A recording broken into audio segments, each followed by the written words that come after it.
此次培训将涵盖多个主题，包括教学方法和教学计划、课堂管理、学生的技能培养等方面。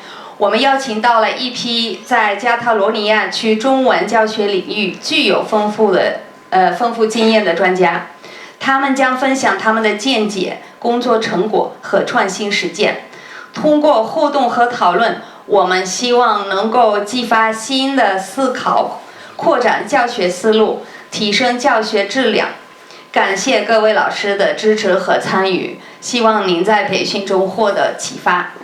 大家好，我们今天一共有3场讲座。那我们第一场讲座邀请来的专家是 Eva Costa 老师，他是巴塞罗那大学西班牙语专业及巴塞罗那自治大学翻译与口译专业毕业，获得巴塞罗那大学硕士学位，研究方向为外语教师培养，曾在巴塞罗那官方语言学校学习中文，现任该学校中文课程负责人。那这场讲座的主题是以培养技能为导向的中文作为第二语言教学。那我们现在掌声有请艾娃老师。谢谢。Vale, pues en primer lugar me gustaría dar las gracias al Instituto Confucio por haberme invitado una vez más. Hemos colaborado varias veces la Escuela Oficial de Idiomas con el Instituto Confucio y es un placer para mí volver a estar aquí con ustedes. En segundo lugar, me gustaría también decirles que a mí las conferencias no me gustan, ¿vale? Entonces les pediría que hiciéramos un taller, ¿vale? Entonces, al ver que son también pocos y que tengo muchas caras conocidas por aquí, me encantaría, porque me siento como una familia, me encantaría que las personas que están más lejanas se acercaran, ¿vale? Y pudiéramos hacer grupos de 3 personas y así empezaríamos a trabajar mejor. Al ser como un taller, también me gustaría que participaran, ¿vale? Es decir, cuando yo les pida que participen, me encantaría que participaran, ¿vale? Porque yo entiendo la enseñanza, entiendo la formación también como la manera de enseñar cómo se enseña también, ¿no? Por lo tanto, les voy a pedir que hagan esto, que se acerquen los que están más lejos, que no estén solos y que de entrada, por favor, si no se conocen con el que tienen al lado, pues se pregunten al menos el nombre y se pregunten de qué escuela vienen o qué hacen, ¿de acuerdo? Nada, esto en un minuto puede ya tenerlo organizado, ¿no? Vale, pues esto se presentan. Es importante que nos conozcamos porque en Barcelona no somos muchos los profesores de lengua china, ¿no? Entonces tenemos una oportunidad como esta de conocernos y debemos hacerlo. Bien, si ya se conocen, ¿vale? Podemos empezar, si les parece bien.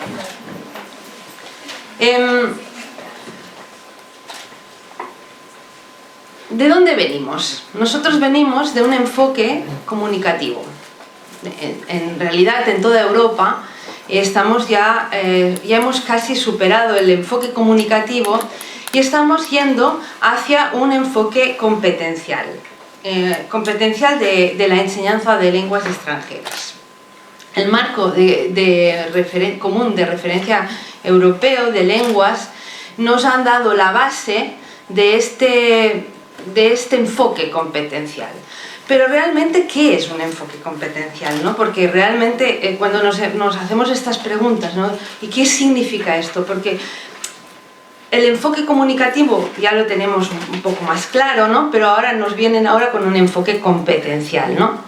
Vamos a ver, pues, el enfoque competencial nos tenemos que plantear 2 preguntas.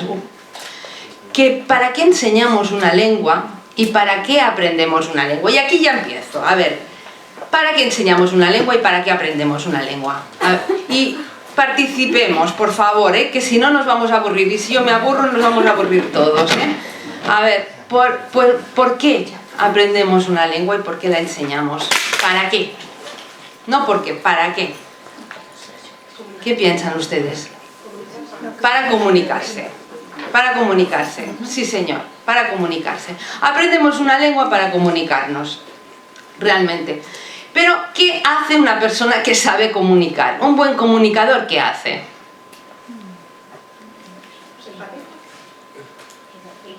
Vale, empatiza, sí, empatiza. Pero, muy bien, sí.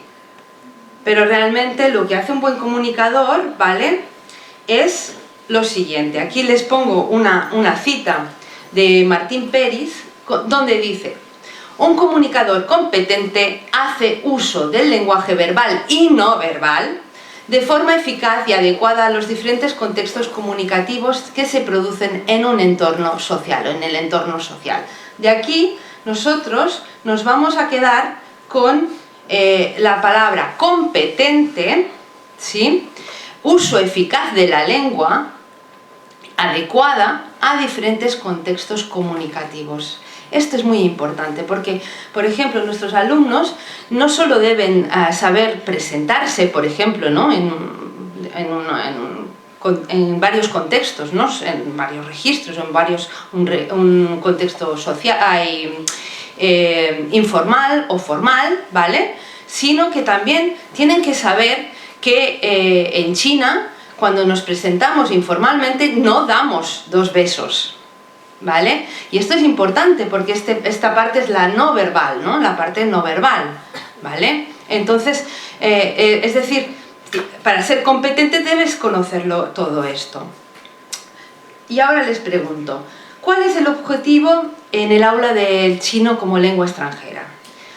Sería el primero, que el alumno sepa el chino, sepa hablar chino, o les pregunto, que el alumno sepa comunicar en chino en una diversidad de contextos diferentes. Si quieren pensarlo, nada, unos segundos y me dicen qué creen que es. ¿Cuál es el objetivo?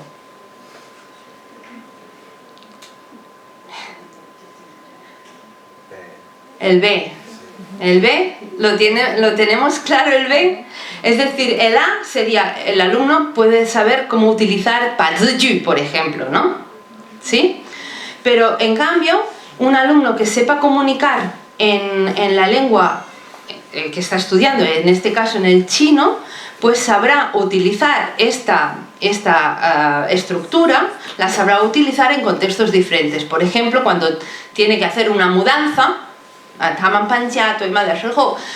pues puede dar instrucciones, ¿no?, para saber dónde van cada cosa, cada mueble, ¿no? O, por ejemplo, sabe dar una receta, ¿no? Sabe explicar, dar las instrucciones para hacer una receta. Porque yo no sé si habéis probado nunca. Yo un día hice la prueba de pedirle a mi madre y preguntarle qué es el pretérito perfecto. Y mi madre se quedó como muy asustada, ¿no? Dije, ¿pero qué me estás diciendo, no? Entonces le dije rápidamente, mamá, ¿qué has hecho hoy? Y enseguida mi madre me contó lo que había hecho. Me he levantado, he desayunado, me he duchado, ¿sí? Entonces esto es lo mismo. Si le preguntáis vosotros a vuestra madre ¿qué es Paziju?, a no ser que sea una lingüista o una profesora de chino, seguro que tampoco va a poder responderos, ¿vale? No sabrá. Entonces le preguntáis, ¿y cómo se hace Kulao? O ¿cómo se hace Yushang Xie? ¿No? Y os va a contar cómo se hace esta receta. Por lo tanto, la diferencia está entre esto. Es decir, entre no solo hablar una lengua, sino saber utilizarla en contextos diferentes.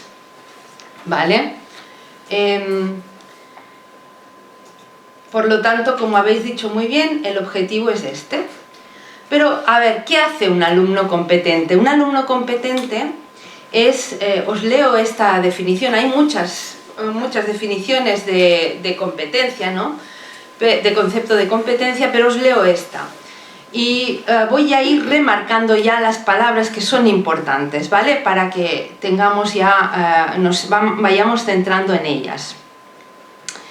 Un alumno, es decir, por competencia se entiende la capacidad de poner en práctica de manera integrada, ¿vale?, aquellos conocimientos adquiridos, aptitudes y características de la personalidad que permite resolver diversas situaciones.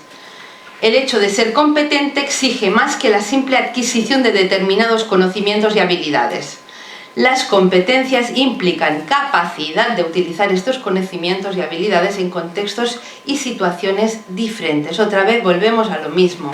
Es decir, yo puedo saber cómo aplicar una estructura, ¿vale?, pero la tengo que saber aplicar en situaciones diferentes, en contextos diferentes. Vale, entonces ahora les voy a pedir que con el compañero o la compañera que tengan al lado, ¿no?, me digan qué diferencia hay entre un aprendizaje comunicativo reproductivo, ¿vale?, y el aprendizaje comunicativo competencial. Yo ya les he dado unas cuantas pistas, ¿vale? Entonces, por favor, si pueden comentarlo, nada, unos minutos, 1 o 2 minutos, comentar qué diferencias puede haber entre estas dos. Sí, tenemos ya una respuesta, más o menos. Ustedes me pueden decir qué diferencia puede haber. Sin miedo, por favor, aquí no estamos examinando a nadie, simplemente pues cuando hablamos esto versus, digamos, el aprendizaje comunicativo reproductivo versus el competencial, ¿qué diferencia habría? El primero quizás está más ligado a reproducir una situación ya dada, quizás es menos significativo, y el segundo, pues atendiendo al contexto, pues que él sea capaz de atender las necesidades. Exacto, es así. Es decir, en el primero tenemos nosotros lo que hemos hecho hasta ahora, ¿no? Nosotros trabajamos un contenido comunicativo específico y lo que queremos es que lo apliquen, ¿no? Es que es normal, ¿no? Les enseñamos a aconsejar, ¿vale? Les enseñamos a aconsejar y nosotros queremos que apliquen, pues, en una situación, que apliquen estos consejos, ¿sí? Y el otro, digamos, aquí hay un cambio de perspectiva, ¿no? Cuando hablamos del enfoque competencial, ¿qué sería?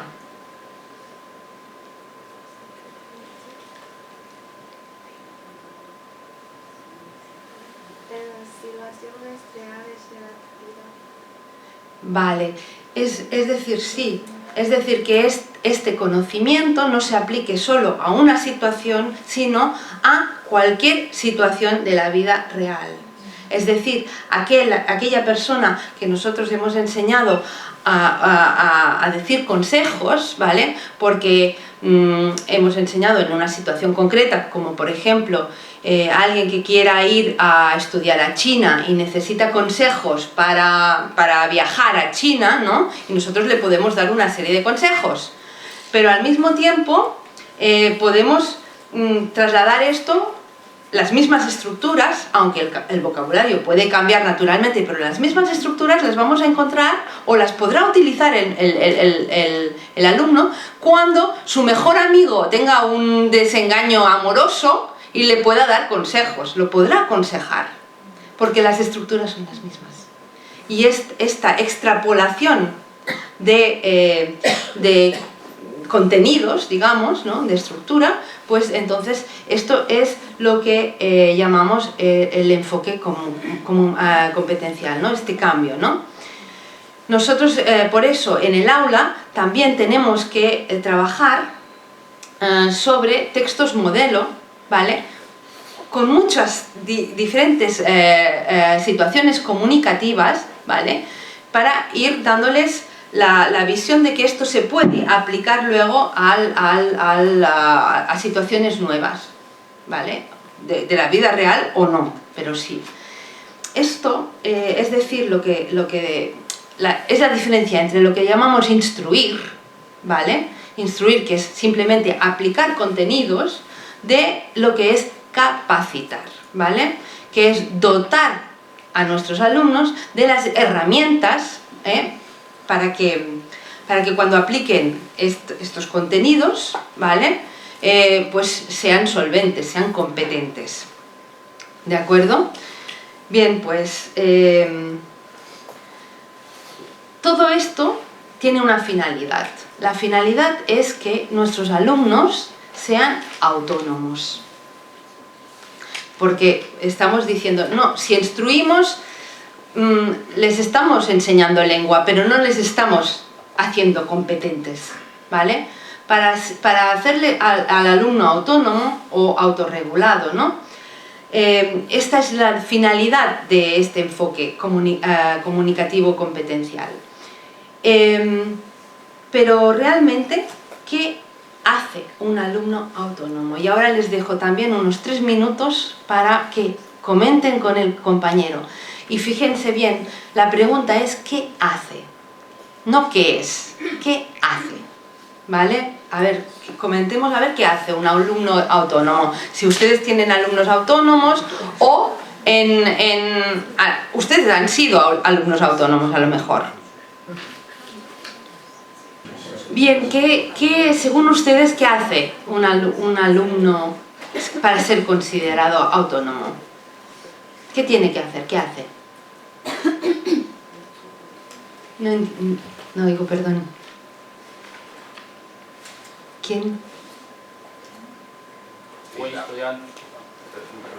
estudiante autónomo puede hacer sus estudios de forma independiente, Sí. determinando los objetos de aprendizaje y seleccionando los contenidos de aprendizaje y luego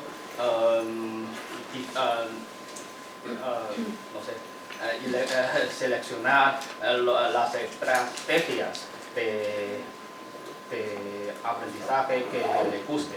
Sí, muy bien. Selecciona. Y además esa capacidad tiene ese alumno para investigar según su interés. Sí, sí señor.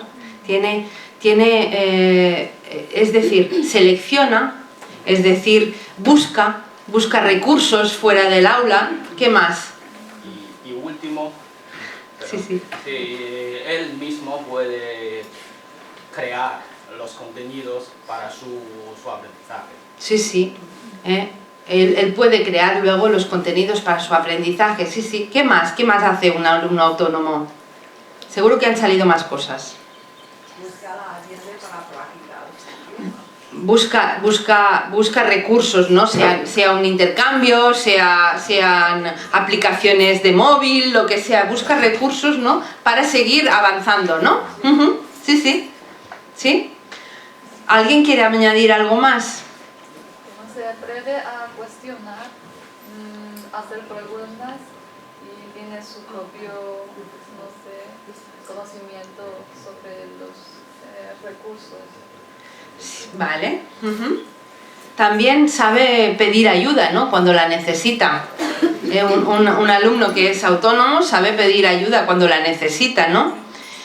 Tiene iniciativa, como habéis dicho, busca recursos, ¿no? ¿Qué más hace un alumno? Es capaz de reflexionar sobre su propio aprendizaje, lo habéis dicho, ¿eh? Es decir, sabe dónde está en su propio aprendizaje. Sí, todo esto es un alumno autónomo. Hay muchas definiciones de autonomía, pero nos quedaremos con la de Little, ¿vale? Que dice, la autonomía se entiende como la capacidad de tomar decisiones y de reflexionar de manera crítica. Esto es muy importante, porque aquí vemos que es capacidad de tomar decisiones, ¿vale? Estos 3 puntos los podríamos resumir en estos 3. Reflexionar de manera crítica, y cuando decimos reflexionar, es reflexionar no solo sobre la lengua, sino también sobre el propio proceso de aprendizaje de esta lengua. También sobre los errores que comete un alumno, ¿no? Como cuando somos alumnos, ¿no? Y reflexionamos sobre esto, y de manera crítica. Tener autonomía también es saber gestionar, es saber tomar decisiones.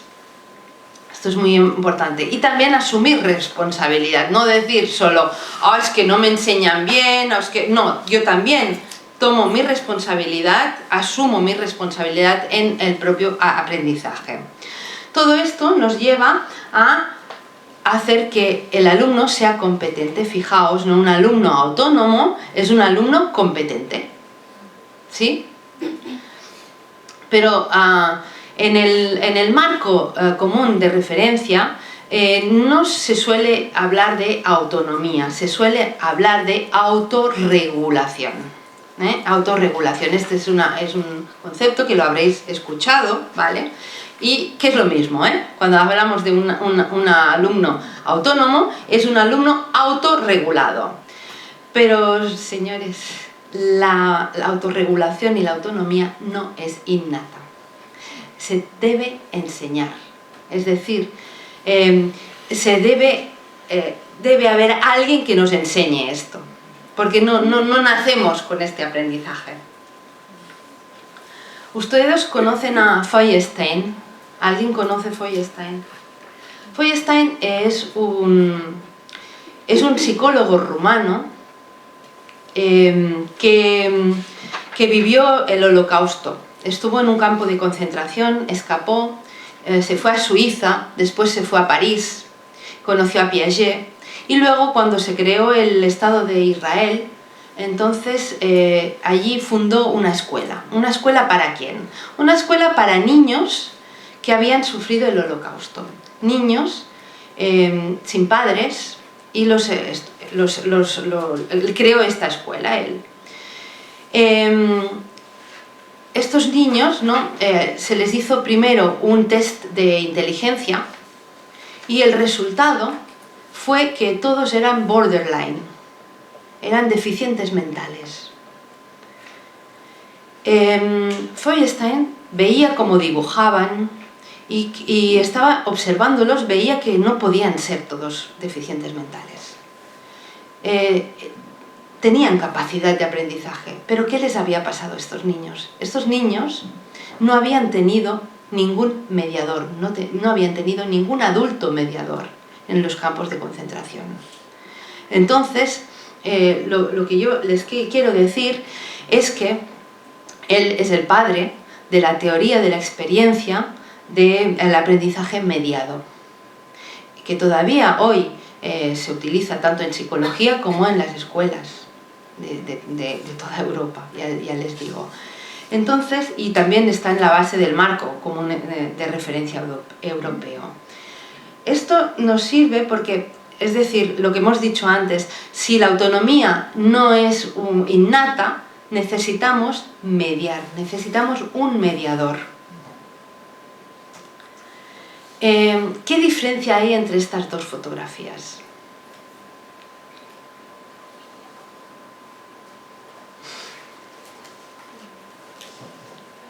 ¿Qué creen ustedes? ¿Qué diferencia hay?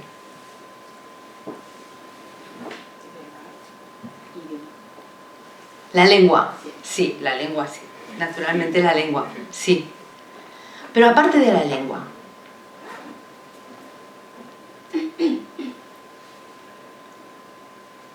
La comunicación.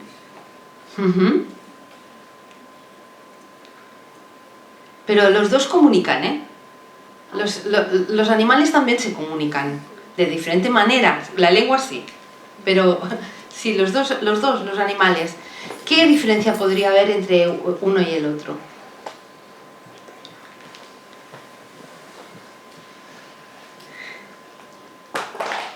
La mayoría, sí, diga. La capacidad de enseñar, quizás, Sí, del adulto. sí. Digamos, la mayoría de animales lo que hacen es proteger, cuidar a sus crías. La mayoría de animales aprenden, y aprenden, naturalmente, por imitación. Eso no quiere decir que los humanos tampoco aprendamos por imitación, los humanos también aprendemos por imitación. Pero los humanos mediamos. Los humanos enseñamos. Desde pequeñitos, los padres, en todas las culturas, los padres, las madres, todos, en cualquier cultura, estamos enseñando. No sé si aquí hay madres o padres, ¿vale? Y realmente lo que estamos haciendo siempre es enseñar. Estamos mediando. Es decir, en cualquier situación de la vida. Yo, por ejemplo, con mis hijos, ahora ya son más mayores, pero cuando hay una película que no entienden, paro la película y les explico qué está pasando.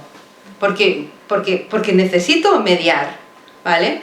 O cuando vino a casa unos amigos que tenían una hija más mayor y estuvo jugando con ellos juegos con instrucciones. La chica esta mayor no les leyó las instrucciones, se las explicó, ¿vale? Entonces, si vemos, lo que hacemos siempre los humanos es mediar, y por eso estos niños del Holocausto pues sufrieron tanto que no tenían capacidad de aprendizaje. Y esto se ve también, si ustedes piensan en una familia desestructurada, con problemas, estoy segurísima que casi en el 95% los niños van a tener problemas de aprendizaje. Y esto es una cosa que es muy natural. Por lo tanto, lo que tenemos que tener en cuenta aquí es que el aprendizaje tiene que ser mediado, es decir, tenemos los contenidos, tenemos las estrategias, y estos contenidos, estas estrategias se trasladan de manera mediada. Necesitamos alguien o algo, ahora vamos a ver alguien o algo, ¿vale?, para mediar. Por lo tanto, repito y resumo, la autonomía o la autorregulación no es innata. Es el profesor quien debe elaborar un procedimiento metodológico. Y aquí vamos a entrar en qué herramientas, qué instrumentos tenemos en nuestras manos, ¿no?, para mediar. Todo esto son instrumentos mediadores. El profesor con su discurso. Los grupos, la dinamización en grupos. Este es otro instrumento mediador. Por lo tanto, fíjense que yo no estoy hablando solo de personas, también estoy hablando de otros tipos de instrumentos, ¿no? La secuencia didáctica, todo lo que preparamos, todo lo que es la unidad, cuando la preparamos, una secuencia didáctica, también es un instrumento mediador. La evaluación es un instrumento mediador, porque nos da información también. Y todo repercute sobre el alumno.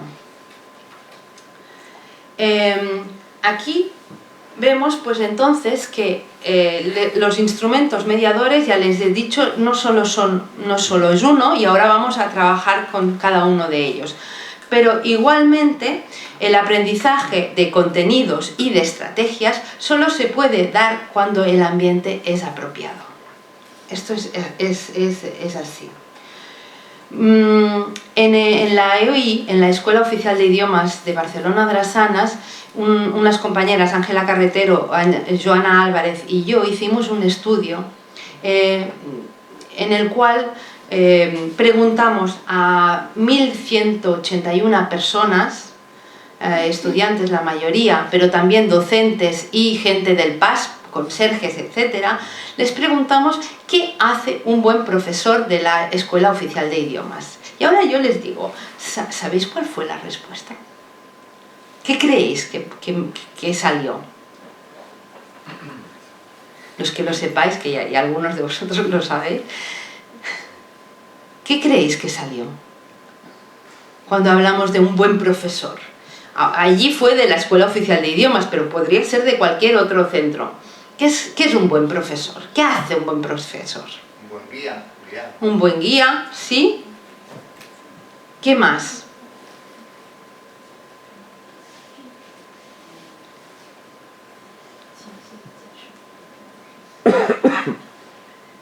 Ahí. ¿Sí? Conoce muy bien sus alumnos. Conoce muy bien sus alumnos, sí señor, sí. ¿Qué más?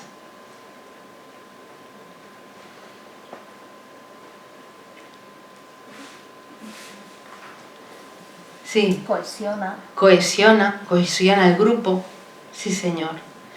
Mire, la respuesta que salió, el resultado que salió fue este. Dijimos que ordenaran en tres, en orden de tres, de más importante a menos, ¿no? Lo que hace un buen profesor. ¿Qué salió? Salió fomentar la afectividad.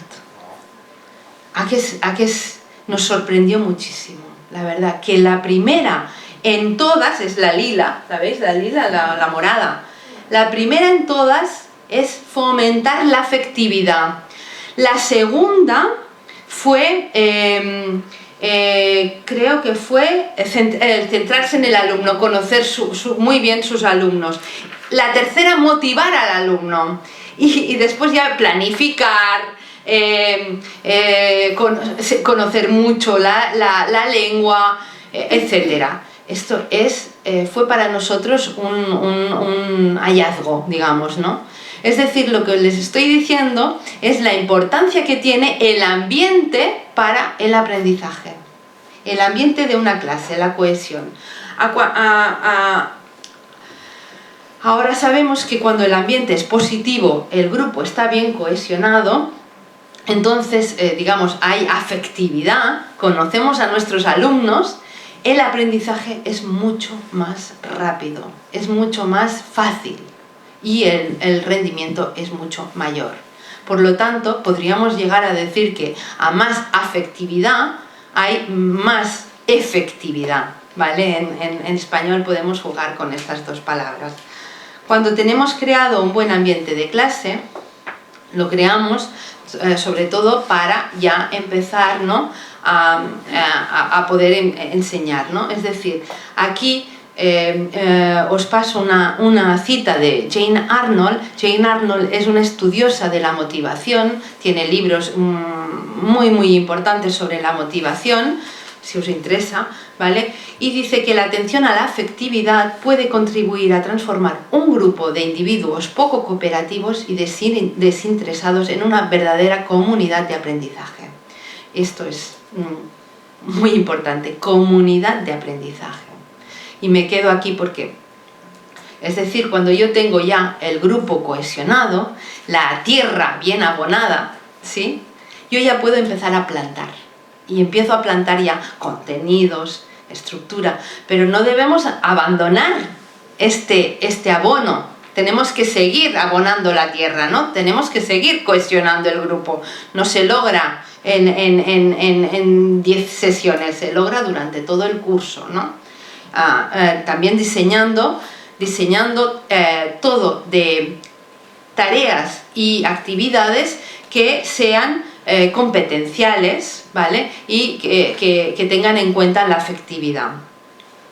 Cuando hablamos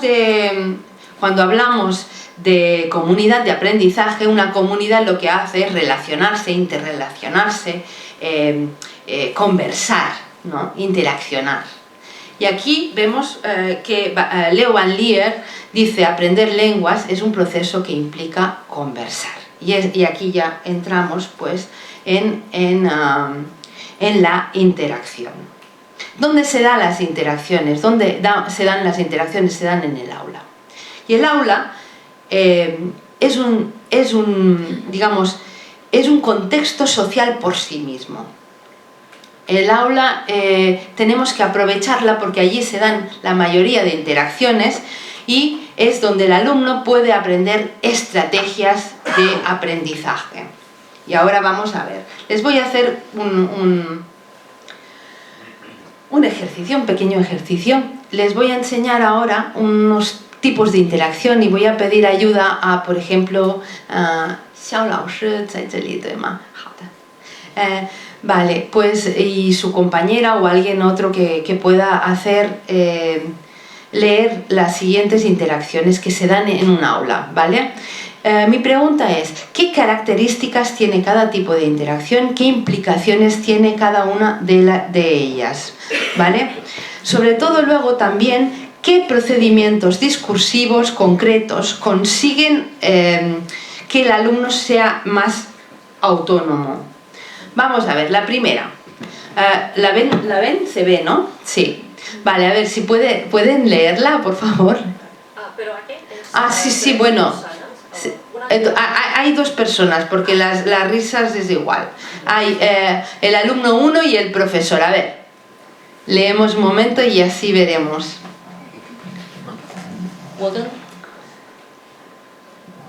我跟一个男朋友一起去饭店吃饭。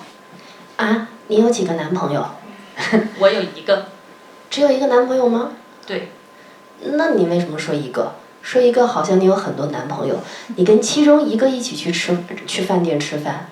啊，明白了。应该说什么？跟男朋友一起去饭店吃饭。好的， muy bien. Vemos la 2, la interacción 2. 我跟一个男朋友一起去饭店吃饭。不对，应该说我跟男朋友一起去饭店吃饭。你跟着我重复。我跟男朋友一起去饭店吃饭。Vale. Vamos a la tercera, ¿vale? Aquí sí que necesito otra persona. 你星期六晚上干什么？我跟男朋友在中餐馆吃饭。老师，tengo una duda. ¿Se dice 去在 ¿Tú qué crees? ¿Vosotros qué creéis? Creo que no sé. ¿Por qué no? ¿Por qué no pueden ir juntos?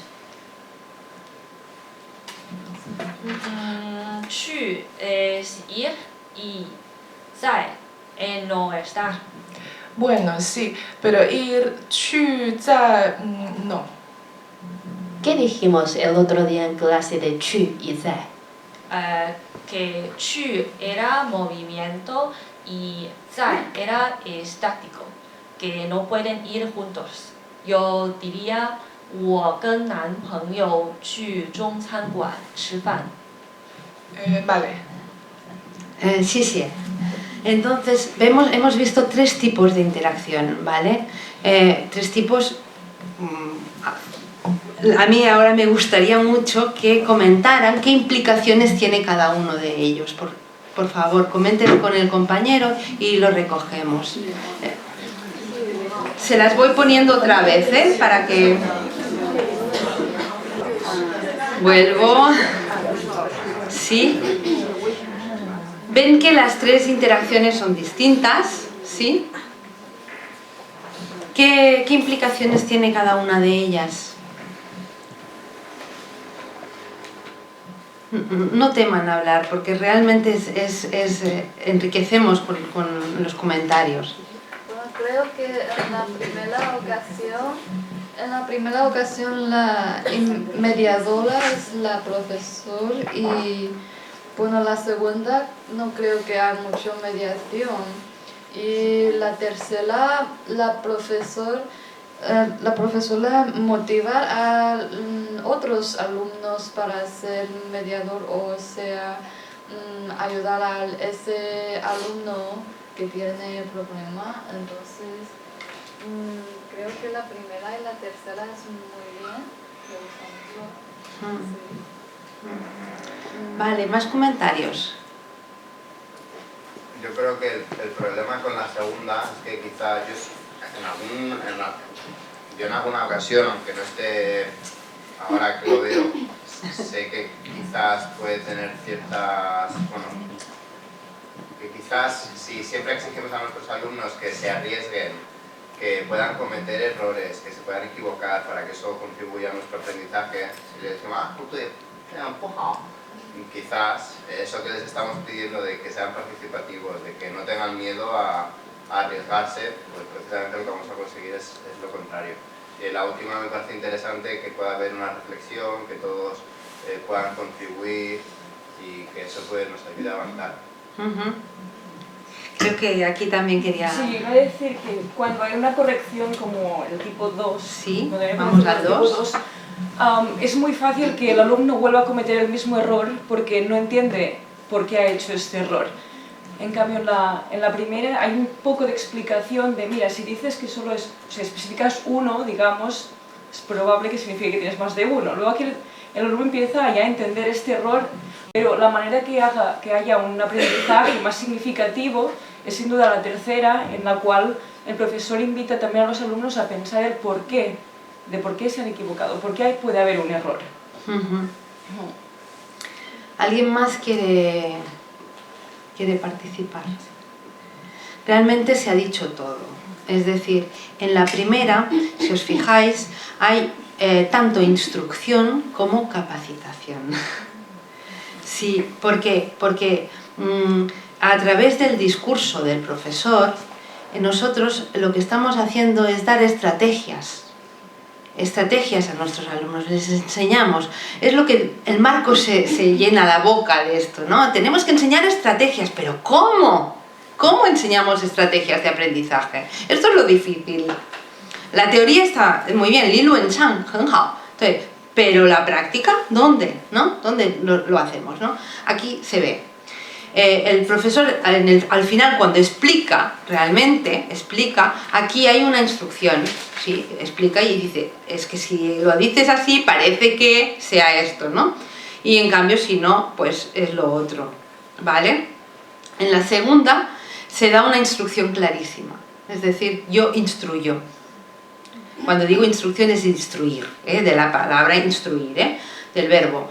Es decir, lo que hago es instruir. No, esto no es así y punto, ¿vale? Y en la tercera es lo que, digamos, Ángela Carretero hizo una investigación en la que identifica una serie de procedimientos que el profesor utiliza en el aula, ¿vale?, para fomentar las estrategias de aprendizaje. Y ella recoge, en su estudio, recoge varios tipos de procedimientos. Si os fijáis, en esta interacción tercera, se da la petición de opinión, ¿vale? Es decir, yo no le voy a decir solo la respuesta, sino muchas veces la respuesta la tenemos nosotros, la sabemos, ¿vale? Y si no la sabe uno, la puede saber el otro, pero la sabemos. A veces pasa que no sé, es más rápido, ¿no? Es mucho más rápido dar la respuesta, ¿no?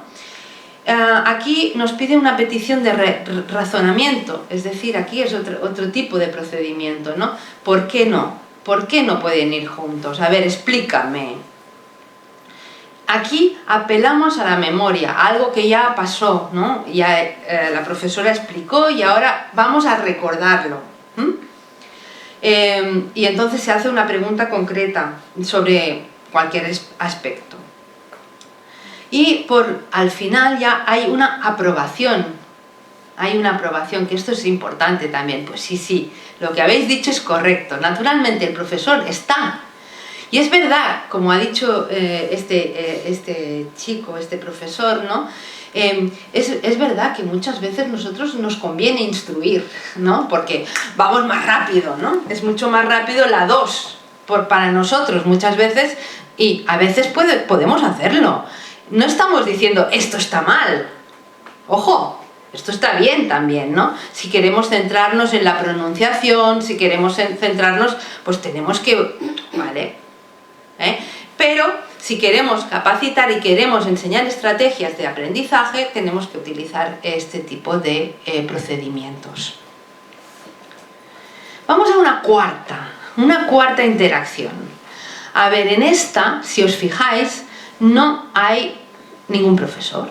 Es cuando hacemos que los alumnos trabajen en grupo, ¿vale? A ver, ¿quién me la puede leer? A ver, así que la lea en voz alta. Xiao Lao Shi. Y necesito a 2 más. ¿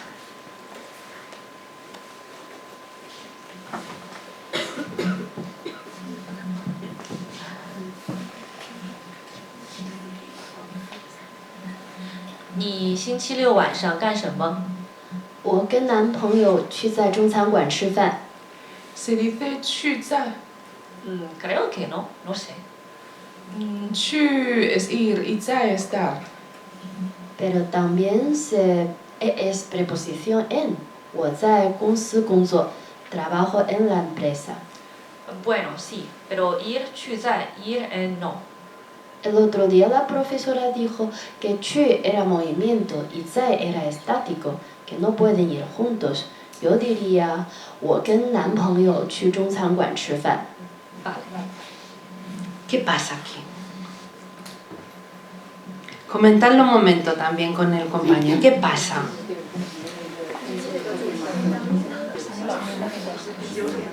¿Sí? ¿Lo tenemos?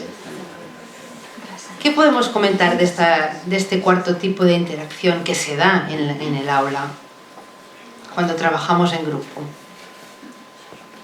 En este caso son los alumnos mismos que regulan su propio aprendizaje de una manera autónoma entre ellos y es muy útil de hecho porque se generan muchos debates, se resuelven muchas dudas que a veces los alumnos quizás ellos mismos no se atreven a preguntar al profesor, pero entre ellos sí se atreven a reflexionar y generar este debate.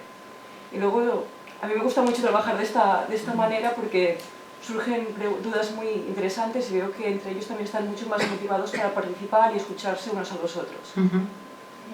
Sí, sí, es la experiencia de esta profesora, pues es la... ¿Alguien más quiere añadir algo? Quizás cuando son ellos mismos quienes pueden explicar a sus compañeros, decía que quizás cuando son ellos mismos quienes pueden explicar a sus compañeros estas dudas, además de instruir, resolver las dudas de sus compañeros, que es una labor que podría hacer también el profesor, sería más interesante porque esto le ayudaría a él a consolidar el conocimiento y tener una mayor seguridad, afianzar esos conocimientos. Sí, sí, es así. Es así.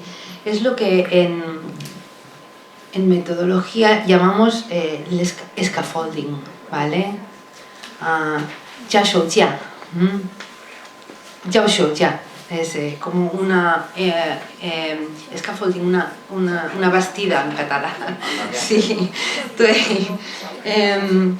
Entonces, es decir, un alumno puede progresar paulatinamente de un estadio inicial a otro más avanzado interactuando con otros iguales o con uno poco más expertos, sean tanto alumnos como profesores. Es decir, la interacción es la que hace que vayamos avanzando. Si os fijáis, tanto en el ejemplo 4 como en el 3 también que hemos visto, aquí en el 3 el profesor lo que hace es facilitar, capacitar, proporciona mediante preguntas concretas, está proporcionando la oportunidad de que un alumno se autorregule. Otra vez, y autorregularse, yo recuerdo lo que hemos dicho, autorregularse significa saber gestionar, saber tomar decisiones, y aquí se ve, toman decisiones al final. Lo vemos, ¿no? Saber tomar decisiones, y esto se tiene que aprender porque es que si no lo enseñamos, no es innato, esto ya lo hemos dicho. En el caso de los alumnos, pues este concepto de scaffolding, de andamiaje colectivo, ¿no? Que se puede dar entre iguales, y lo habéis dicho muy bien, entre iguales a veces es más fácil que no entre el profesor, ¿no? En este caso, digamos, es el trabajo de estrategias, ¿vale? Que el scaffolding sea tanto de profesor como de entre iguales, ¿no? Se da una simetría y la tarea se realiza de forma más eficaz muchas veces. Y su experiencia es esta, ¿no? La que ha comentado la profesora. Vygotsky ya hablaba, ¿no? Desde la teoría sociocultural, que vuelvo a decir, está en la base del marco común de referencia europeo. Él decía que a través de la interacción con otros individuos se fomentan procesos cognitivos superiores que favorecen el aprendizaje. Por lo tanto, la interacción vuelve a ser la base, por eso hemos puesto como un instrumento realmente mediador. Vygotsky también dice que el aprendizaje es un proceso individual que pasa dentro de cada uno de nosotros. Esto lo sabemos, aprendemos individualmente, ¿no? Pero que está mediado socialmente. ¿Qué significa este mediado socialmente? Les voy a poner el ejemplo que él vivió. Él estaba leyendo en un sillón y su esposa estaba jugando con su hijo haciendo un puzzle. Y él estaba escuchando cómo conversaba las instrucciones que le estaba dando la madre. La madre le estaba diciendo: ¿de qué color es esta ficha? Y el niño decía: azul. Ah. ¿Y de qué color es el cielo? Y el niño decía: azul. Dice: ¿y dónde está el cielo? Arriba. Pues ¿dónde pondremos la ficha? Arriba. ¿Vale? Entonces, esto es lo que les estoy diciendo, que las preguntas, lo que hemos visto anteriormente, lo hemos visto en las interacciones, estas preguntas ayudan al niño a hacer el puzzle. Pero la segunda vez que hace el puzzle el niño, solo necesitará, por ejemplo, ¿y de qué color es esta ficha? Azul. Ah, sí, azul. Como el cielo, la pongo arriba. Hasta el momento en que no necesite de nadie. ¿Vale? En este ejemplo lo que les estoy diciendo es la necesidad de aprender estas estrategias de manera social, ¿no? Interactuando, ¿vale? Y esto lo hemos visto en los ejemplos que les he puesto anteriormente. Bien, por lo tanto, de esta primera parte lo que diríamos es que un instrumento mediador es el discurso del profesor. Y este discurso tiene un nombre que es la pedagogía dialógica. ¿Vale? La pedagogía dialógica es, digamos, lo que han visto ustedes, estas preguntas que hacemos para llegar a realizar pues, alguna tarea o algún objetivo. Por lo tanto, también decirles que es por todo esto que es muy necesaria que haya dinámica de grupos y que cada vez menos evitemos las clases de profesor con alumnos o la interacción de profesor con uno a uno. Es decir, ya han visto ustedes que las dinámicas de grupos, sea en pareja o sea en grupos, pues nos ayudan a ser más competentes. Y esto también lo llamamos también interacciones constructivas, interacción constructiva. ¿Quién es el elemento clave en el aula competencial? El elemento clave en el aula competencial es el profesor. Naturalmente que es el alumno también, pero es el profesor. El profesor, ya lo hemos visto, tiene un rol de mediador, pero ¿de qué? ¿Para qué media? El profesor media para que el alumno se autorregule, vuelvo a decir, para que sea autónomo y para que llegue a ser competente. Por lo tanto, el papel del profesor va a ser el de facilitador, el de capacitador y el de mediador. Les voy a poner otro ejercicio, otra actividad. Y les voy a preguntar, observando estos dos ejercicios, ¿vale? Estas dos, observando estos dos, ¿qué procedimiento les parece que proporciona más autonomía al alumno? ¿Qué estrategias desarrollan en uno y en otro? Vale, pueden comentarlo con los compañeros. No sé si se ve bien. El primero es un profesor que dice: los verbos chinos tienen las siguientes características: no tienen conjugación, no poseen marcas morfológicas ni de tiempo, ni de número, ni de persona. Y en el otro dice: ¿qué características tienen los verbos chinos? Y hay una serie de ejemplos en los que el alumno debe hacer algo. ¿Sí? Pues si se ponen en los grupos y comentan estos dos.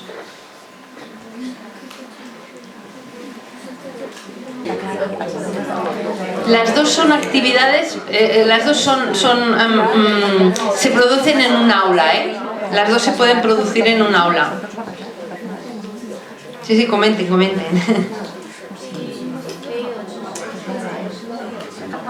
Bien, si observamos qué hace el profesor, ¿qué procedimiento en el aula, primero, creen que proporciona más autonomía?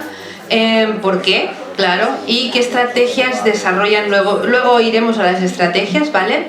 Pero ¿qué procedimiento en el aula les parece que proporciona más autonomía? La B. La B. Sí. Sí. En este caso, quizás no se ha explicado nada sobre los verbos chinos a los alumnos, todavía no saben nada, pero ellos mismos al ver esto ya pueden sacar muchísimas conclusiones. Y mi compañera de la edad ha dicho que también sería un buen ejercicio para hacer en grupo y reflexionarlo entre todos ellos, y de ahí ellos sacarían la conclusión que se explica en A, ellos mismos sin la ayuda del profesor. Gracias a esto hace que sea más fácil que se acuerden en un futuro a la hora de tener que utilizar los verbos chinos. Porque es probable que si solo están expuestos a la forma A, digamos, quizás lo escuchan pero no hay este aprendizaje significativo, es decir, quizás lo olvidan fácilmente o quizás no entienden qué significa exactamente el hecho de que no se conjuguen los verbos, digamos. Sí. Sí. ¿Alguien quiere añadir algo más? Yo les comentaba a ellas que ahora, claro, lo veo muy claro. Digo, pues, obviamente cuando es el profesor quien instruye, pues no es tan significativo, bueno, lo que comentaba la compañera, pero muchas veces en la práctica me doy cuenta que mi rol es el primero porque también la falta de tiempo, las circunstancias en el centro en el que trabajemos, pues nos puede llevar a que adaptemos las prácticas que luego en momentos como este de reflexión sabemos no son tan interesantes o no son las idóneas para nuestros alumnos. Y eso pues también me hace reflexionar en que quizás pues hay cosas que yo también como profesor debo de corregir. Mirad, eso tampoco es tan... Es decir, hay veces que debemos instruir también, ¿eh? No estamos diciendo eliminemos la instrucción de nuestras clases, ¿eh? Hay momentos en que el profesor instruye, naturalmente, ¿no? Pero sí, vamos hacia este camino, ¿no? Sí. Lo hemos comentado, yo me acuerdo cuando estudiaba en China, no sé si por las características de la lengua o de los profesores, no explicaban tanta gramática. Y lo hemos comentado en China ahora mismo en secundaria, tampoco se explica tanto en profundidad qué es el complemento resultativo, tipos y tal, simplemente lo básico para poder usarlo, y es lo que hacían los profesores. Y esta es la estructura, haz tu ejemplo, practica, era súper práctico. Y no nos perdíamos como ahora con esta estructura gramatical. Yo se lo digo a mis alumnos, no os fijéis en la gramática, simplemente la usamos y poco a poco la iréis interiorizando. Bien, sí, lo que dice usted es importante, pero la gramática es definitivamente importantísima. Es decir, sin ella nosotros no podríamos estar hablando y entendiéndonos, ¿vale? Entonces, realmente lo que estamos viendo aquí en estos dos ejemplos es que la gramática es importante, porque si tú sabes cómo funciona una lengua, que es realmente la gramática, sabrás usarla. Si no sabes cómo funciona una lengua, no sabrás usarla, no la hablarás bien, naturalmente. Es decir, y aquí lo que estamos viendo es que en el segundo caso, como habéis dicho vosotros, ¿no? En el segundo caso, lo que se está haciendo es reflexionar sobre la lengua, sobre la gramática. Y reflexionar sobre la gramática, como ha dicho el compañero, es significativo. Es un acto significativo, porque realmente esto me hará pensar cómo funciona una lengua, y aquí os he puesto este ejemplo, pero os podría haber puesto otro ejemplo. Por ejemplo, el orden de la oración, por ejemplo, para saber que va sujeto, verbo, objeto, ¿no? Por ejemplo. Entonces, en este caso lo que hacemos es, en grupo, como también ha dicho la compañera, en grupo lo que se hace es reflexionar sobre el funcionamiento de esta lengua. Y esto es importante porque otra vez lo que estamos haciendo es, en el primer caso, lo que hace el profesor es explica, ¿no? Instruye, y en el segundo caso lo que hace es les proporciona una actividad mediadora, no deja de ser mediadora, ¿vale? Para que ellos deduzcan, ¿no? Para que ellos analicen la lengua y saquen sus propias conclusiones. En el primer caso, ¿vale? El profesor sí que también se trabajan estrategias, también se desarrollan estas estrategias, pero la estrategia que se desarrolla es la memorización. Yo memorizo, yo me lo aprendo, ¿vale? Con lo cual también el alumno lo tenemos pasivo. Está pasivo, estoy escuchando y estoy pasivo. En el segundo ejemplo, lo que hace el alumno es deducir, es analizar, es hacer hipótesis, en grupo además, ¿no? El hecho de reflexionar sobre la lengua, pues, hace que yo utilice unas estrategias y luego las extrapole. Cuando yo no estoy en el aula y me encuentre con cualquier texto chino, podré utilizar estas estrategias. Y esto es muy importante, es cuando decimos que estamos enseñando estrategias. En cuestión de lo que ha comentado el compañero del tiempo, yo les diría que casi gastas el mismo tiempo en una cosa que en la otra, ¿eh? Simplemente es porque esto no dura más. Esto puede durar que 5 minutos y esto, el segundo también dura 5 minutos. No tiene por qué ser muy largo. Y en cambio el cambio es brutal. Les digo, el cambio es muy grande. Porque aquí los tienes activos. Que es decir, es como, por ejemplo, en este ejemplo que lo deben conocer del Hanyu, ¿no? Del Hanyu 1, es cuando estamos presentando los países, el profesor lee en voz alta el nombre de los países que están abajo, ¿no? Y los alumnos lo que hacen es, por fonética, deducir en qué país corresponde a cada una de estas fotografías, ¿no? O dibujos. Naturalmente esto, yo podría decirles simplemente Xipanya, ¿no? y Zhonghua, ¿no? Pero no, lo que hago es pronunciar primero y muchos de ellos a la primera no sabrán. Pero cuando llega Italy, todos ya saben que es Italia, ¿vale?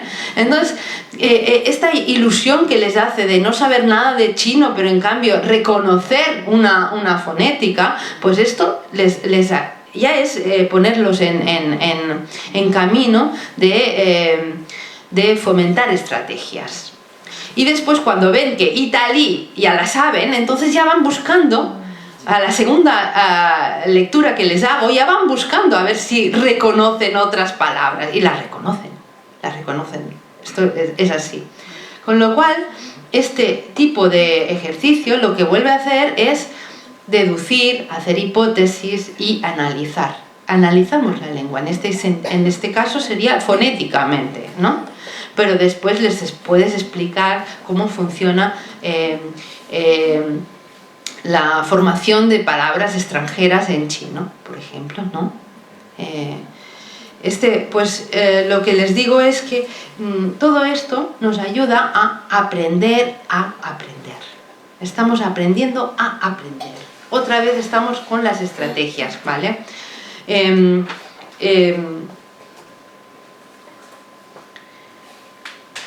Aprender una lengua tiene dos dimensiones, no solo una. una dimensión es la de aprender la dimensión comunicativa, es lo que hemos dicho. Tenemos que comunicarnos y tenemos que aplicar, ¿vale? Los contenidos, las estructuras que yo estudio y las aplico. Pero está la interacción en medio y hay otra dimensión que es muy importante, que es la cognitiva. El alumno no solo debe tener capacidad de ser un buen comunicador, esto ya lo hemos ido diciendo todo el rato, ¿no? Sino también tiene que hacer reflexiones sobre la propia lengua lengua materna y la lengua de estudio, el chino en este caso.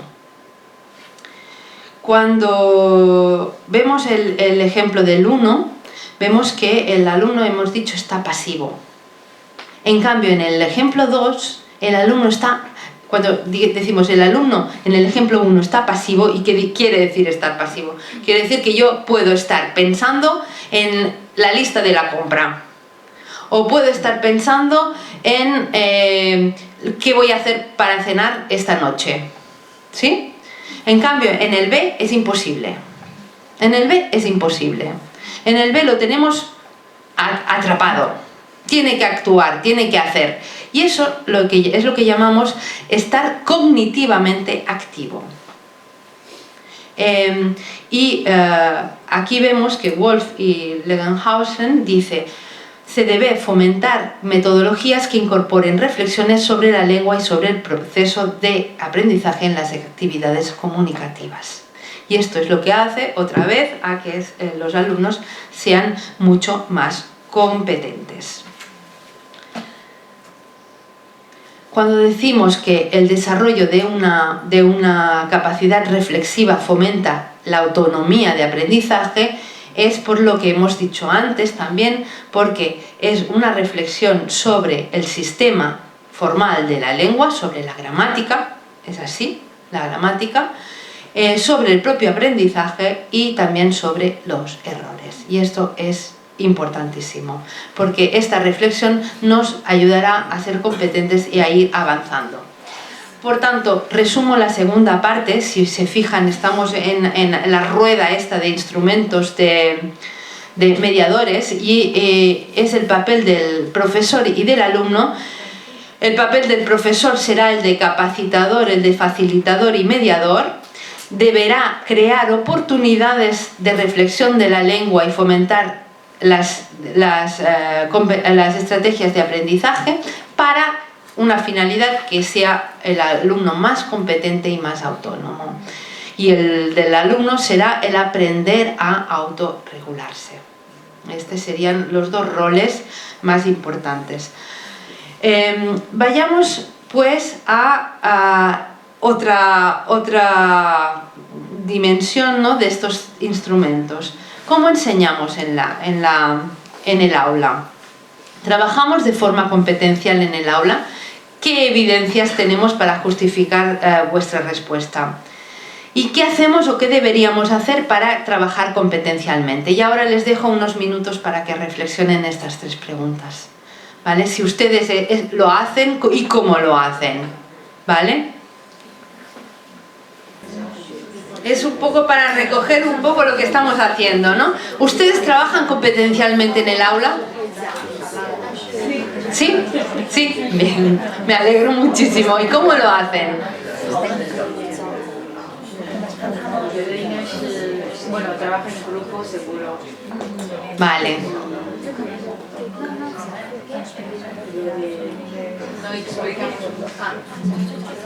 Como tengo alumnos adolescentes, casi nunca explico gramaticalmente. Más como... Un momento, ahora ya ponemos en común, ¿sí? Más como Judith, que los alumnos tengan la conclusión a través de actividades. Desde la práctica, ¿no? Digamos, desde la propia experiencia. Experimentar es lo que nos ayuda a aprender también. Sí, sí, muy bien. Me encanta oír que se está trabajando competencialmente. ¿Quién más trabaja competencialmente? Otra cosa que también creo que es interesante es relacionar los contenidos que se están haciendo en el momento con cosas que se han hecho anteriormente, para que ellos vean que lo que están aprendiendo ahora no es como un bolet, digamos, sí.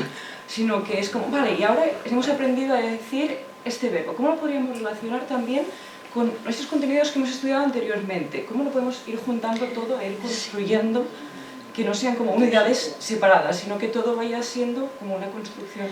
Es decir, debemos como profesores apelar a los conocimientos previos, es decir, a lo que ya conocen nuestros alumnos, porque también los expertos dicen que construimos nuevos aprendizajes sobre aprendizajes ya conocidos. Y cuando construimos sobre un aprendizaje ya conocido, el aprendizaje es enorme, es mucho más amplio.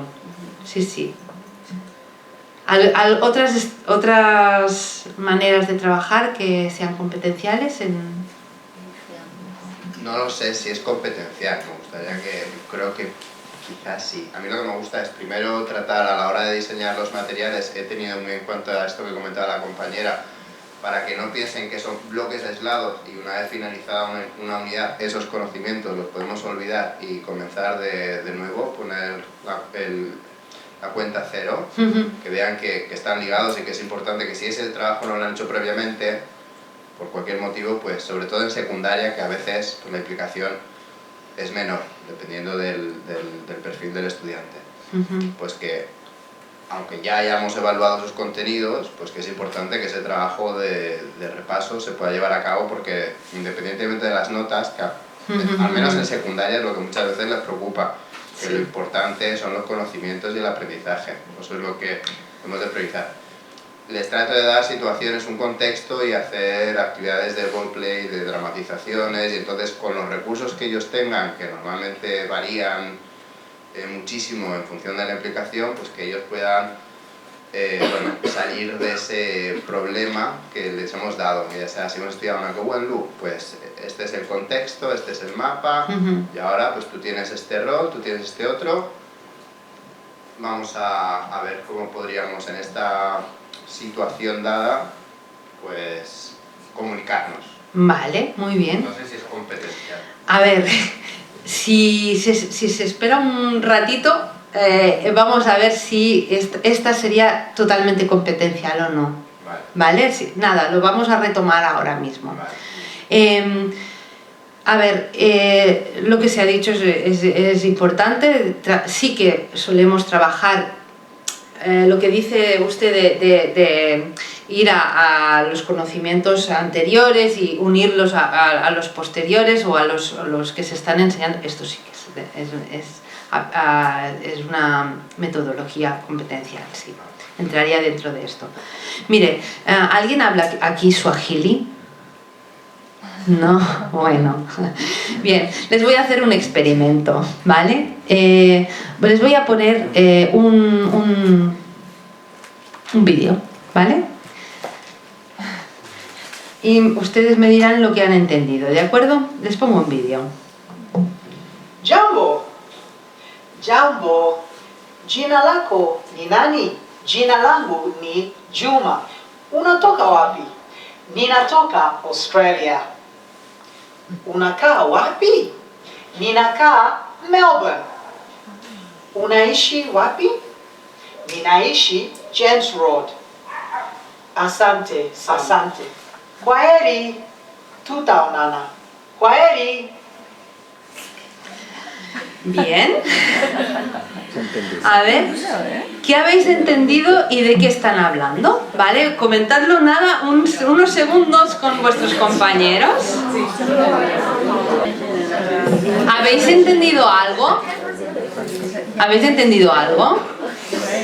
A ver, yo si os pregunto, ¿de qué situación comunicativa se trata? ¿Es un anuncio de champú?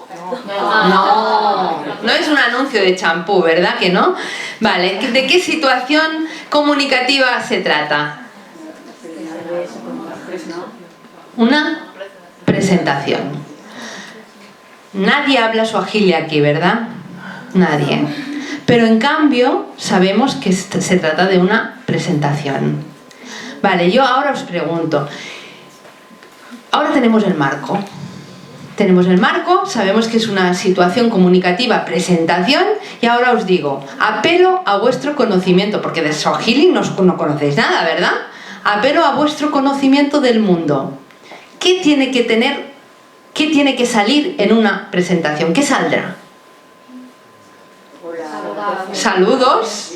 Y Despedida. Y nombre. El nombre. ¿De dónde son? ¿Qué más? Especialidad. ¿La profesión? ¿O especialidad? Sí, profesión. ¿No? Bien. Sí, puede salir esto, ¿verdad? Vale, pues sí, ya lo han visto, sí, sale. Saludos, nombre, dar las gracias, país, nacionalidad. Pueden salir. Cuando uno piensa en una presentación, piensa en esto, ¿no? Por lo tanto, nosotros, miren lo importante que es dar el marco, contextualizar. Os estamos dando un marco. Ustedes no hablan Swahili, pero en cambio han entendido. Sus alumnos de chino también. Sus alumnos de chino también. Es decir, si ahora les pongo otra vez con la transcripción fonética del diálogo. Jambo, jina lako ni nani? Jina langu ni Juma.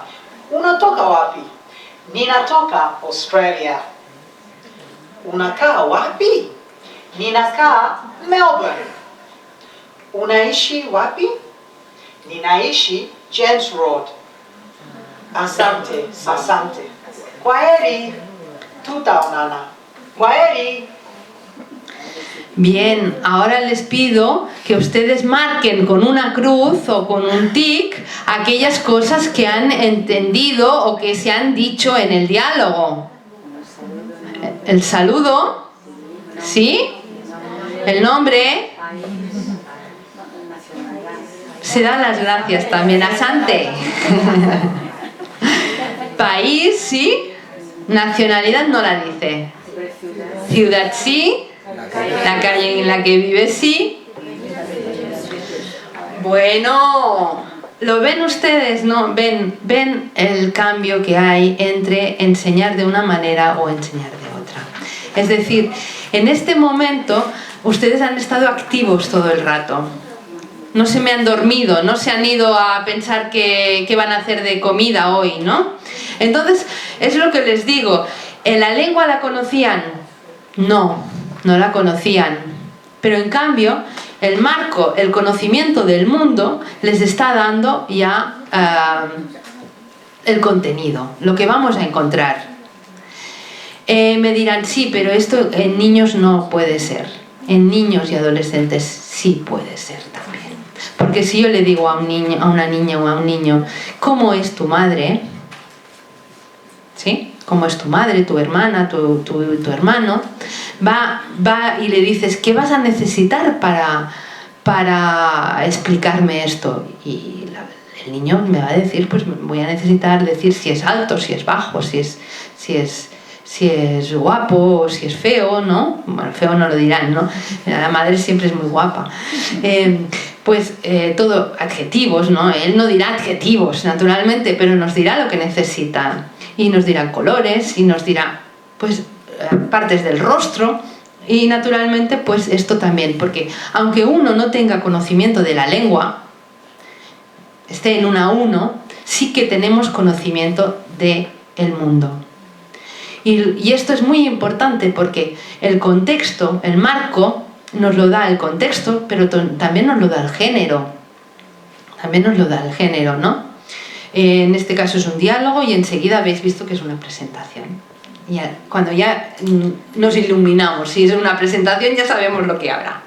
Y esto quiere decir que nuestros alumnos son alumnos de A1, pero no son tontos, ¿vale? Que a veces los tratamos como tontos. Es decir, ay, no van a saber decir nada, no van a poder decir nada. Y en cambio, sí que pueden. Bien, Vamos a pasar entonces ahora a la actividad más central, que es una secuencia didáctica. Es una secuencia didáctica que es muy abreviada, ¿vale? Abreviada significa que cuando la lean verán que faltan actividades en medio, ¿vale? Pero que es para hacerla más cortita, ¿vale?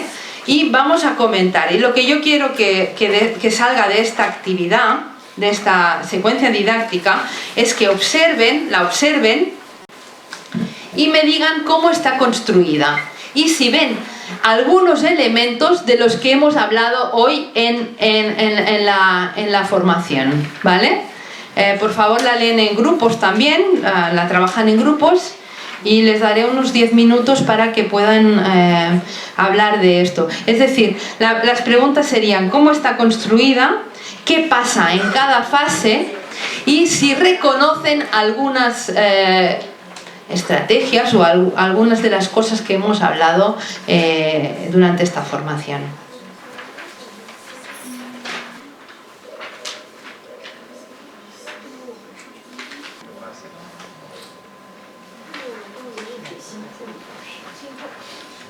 A ver, la pregunta sería, en primer lugar, ¿cómo está construida? ¿Qué se pide en cada fase?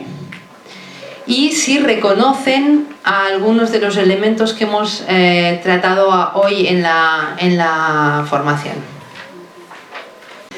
Si queréis, podemos poner en común la secuencia didáctica, ¿vale? Cómo está construida y qué pasa en cada fase.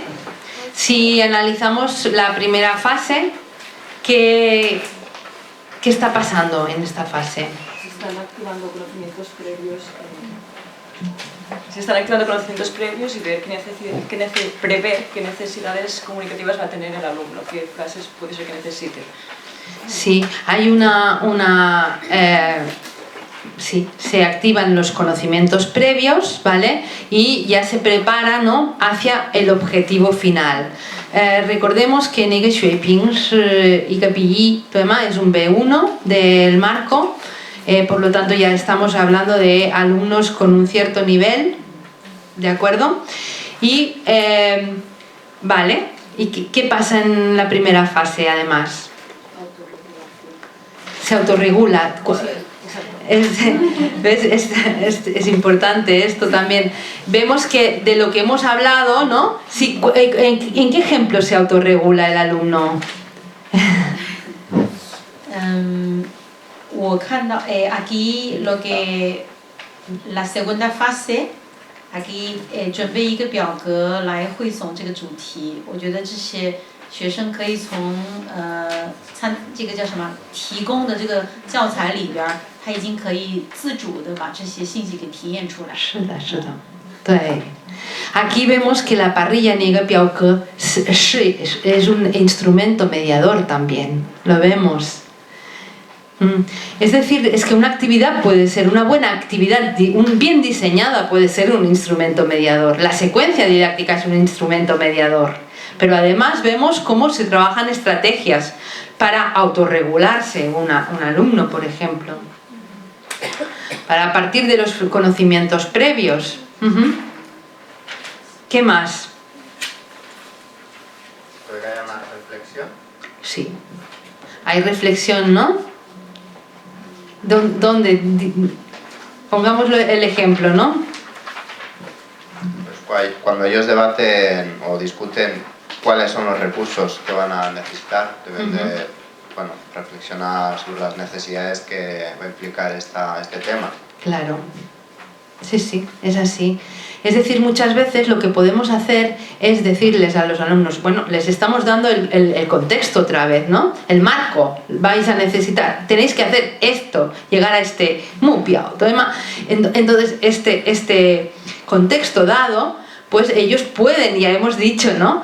El alumno no es tonto, el alumno tiene, y más un alumno de B1 que ya tiene conocimientos de la lengua.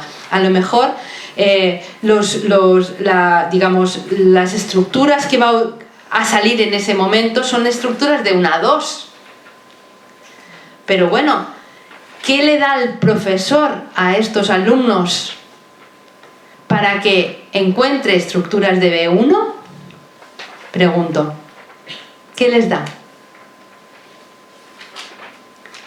Porque en el momento en que los alumnos se reúnen, ¿no?, allí y dicen, ¿qué vamos a necesitar? ¿Qué estructuras vamos a necesitar? ¿Qué vamos a necesitar para llevar a cabo esta tarea? Puede ser que en ese momento lo que estamos haciendo es los previos, ¿sí?, lo que ya conocen. Pero ¿qué hace el profesor en esta secuencia? ¿Qué está haciendo el profesor en esta secuencia para ir un paso más allá? Para que los alumnos no se queden solo con las estructuras de 1 a 2, por ejemplo. ¿Qué les da? Les proporciona un material. Les proporciona material. ¿Qué material? Les proporciona... Les proporciona un texto en el cual ya hay unos recursos lingüísticos más avanzados. Exacto. Les proporciona textos modelo. Es decir, los alumnos no pueden saber, tendrán conocimientos, los de B1 tendrán los conocimientos de A2, porque es lo de siempre. Una descripción, nosotros podemos hacer una descripción de un lugar, ¿vale? Yo les pongo un ejemplo. Podemos hacer la descripción de un lugar en A1. Y en A1 sería 我的房间里有一张床、一张桌子、一把椅子 等等, ¿vale? 4 cosas, ¿vale? Cuando llegamos a A2, la descripción también es una descripción de un lugar, naturalmente que es de un lugar, pero ya no es lo mismo. Sería, por ejemplo, 我的家房子有2个房间 等等, ¿no? Y ya nos elevamos, ¿no? Y podemos utilizar una estructura nueva que sería 是的, ¿no? Por ejemplo. Después, cuando llegamos a un B1, podemos describir un lugar, pero esta descripción de un lugar será la de la ciudad, por ejemplo. Y vamos aumentando. Lo que estamos viendo es que los mismos recursos no pueden ser. Es decir, un alumno de B1 no puede utilizar los mismos recursos que en una 1 o en una 2, si no, no estaríamos avanzando. Pero la tipología de texto sí. La tipología de texto, incluso el género, también se puede utilizar el mismo. ¿Sí?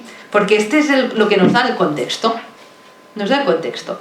Entonces, lo que hace el profesor es entregar textos, modelo, de donde ellos van a extraer estas nuevas estructuras. Pero claro, como ya tienen los previos, que ya saben cómo describir, o en este caso pues sería discutir, ¿no?, los recursos lingüísticos que necesitan para la discusión o lo que sea, ¿no? Entonces lo acaban construyendo sobre los conocimientos ya obtenidos, con lo cual es mucho más rico y mucho más fácil también. Más cosas.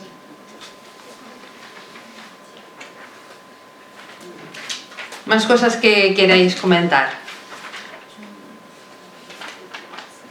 ¿Sobre la estructura o...? Sí, sobre la estructura, por ejemplo. Bueno, lo que veo es eso, en la fase 2 que hemos comentado ahora se proporcionan los nuevos conocimientos y se exponen a los alumnos, y además se hace de una forma que los alumnos trabajan de forma autónoma también, ya que son ellos que se les proporciona material y son ellos mismos que tienen que gestionarse para encontrar estos recursos que necesitan.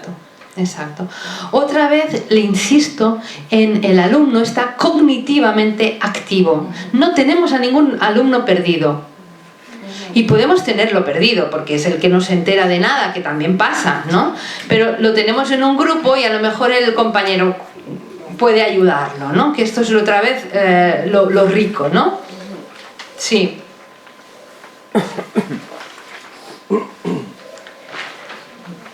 Bueno, luego también se trabaja en diferentes agrupaciones, grupo pequeño, grupo clase, también para compartir todos estos nuevos conocimientos que se han obtenido. Y también se trabaja de forma auditiva también, para que se trabaje de todas las competencias diferentes. Exacto. Es decir, se trabajan todas las destrezas las habilidades en esta pequeña secuencia didáctica. Y bien, si os fijáis, o si se fijan, ya no sé, lo que partimos de un texto. La estructura es, partimos de un texto, lo que hacemos luego es analizamos las estructuras y el vocabulario, naturalmente, porque sin esto no tendríamos, y luego ya lo que hacemos es producir.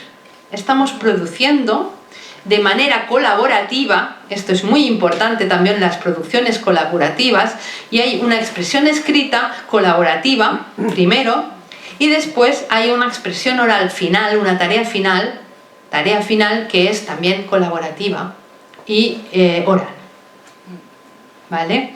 Entonces, yo les voy a decir que la estructura de esta... A ver, voy a saltarme unos cuantos, porque ahora me interesa que vayamos aquí, ¿vale? La estructura de esta secuencia didáctica es la siguiente. Vamos del texto, pasamos por el texto y terminamos en el texto. Y esto es de Simca Karandei, ¿vale? Que tiene un artículo muy interesante sobre la secuencia didáctica. Entonces, lo que vemos aquí, y es el procedimiento que acabamos de ver, es que ¿cómo nos aproximamos al texto? Lo hacemos de manera global. Es decir, primero vemos el bosque. Y después ya veremos qué árboles tiene el bosque. Si es un roble, si es un pino, si es el tipo de bosque. En los siguientes textos, que son de diferentes tipologías, trabajamos ya analíticamente. El alumno lo que está haciendo otra vez es un análisis, una deducción, un trabajo activo, cognitivamente activo, de análisis de la lengua, formal. Un análisis formal de la gramática de la lengua, es que sin esto no podríamos enseñar nada. Y después lo que tenemos es una sistematización de ampliación. Vamos ampliando con otros textos para después volver a sacar los textos ya de producción propia. Pero pensad que sin modelos un alumno no puede dar... si yo no tengo modelos, yo no sé cómo poder escribir en chino o cómo poder hablar en chino. No lo sé, porque no tengo modelos. Input, ¿no? El input. Es el input. Pero este input es la recepción primera y después una producción. Vuelvo atrás porque me interesa mucho hacer un hincapié, ¿no? En que durante muchísimos años, la mayoría de libros funcionaban de esta manera, es decir, primero dábamos las listas de vocabulario, y es Xin Shi Yong Hanyu, pero podrían ser muchísimos, ¿no? Cualquier libro, durante mucha época se trabajaba así, y los profesores trabajaban así. Primero dábamos la lista de vocabulario, ¿no? Y después íbamos a lo que era el texto, ¿no? Porque ya hemos visto todo el vocabulario. ¿Qué pasa? ¿Por qué tuvieron tanto éxito este tipo de libros? Porque daba seguridad a los profesores. ¿Por qué? Porque la lengua en sí es caótica. La lengua no es un sistema controlable. Y de esta manera lo que hacíamos era controlar.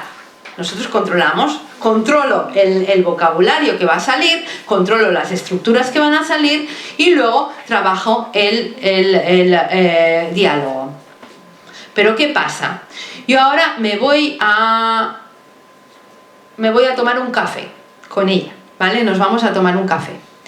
Y yo le digo, mira, antes de tomar el café, hazme una lista de todo lo que vas a decir, todas las estructuras, todo el vocabulario, porque claro, si no, no te voy a entender. ¿Verdad que no funciona así la vida real? La vida real no funciona así.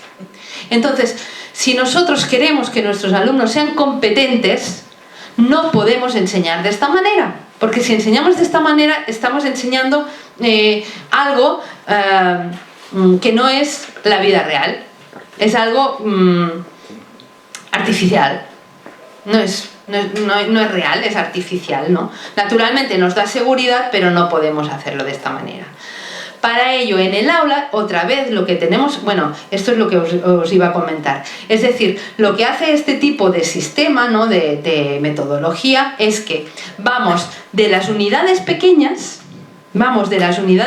que son el léxico, los verbos, los adjetivos, los adverbios, las unidades pequeñas, vamos a la unidad grande, que es el texto, vamos del bottom al up, ¿vale? En cambio, por ejemplo, este es un ejemplo, pero podrían ser otros, ¿no?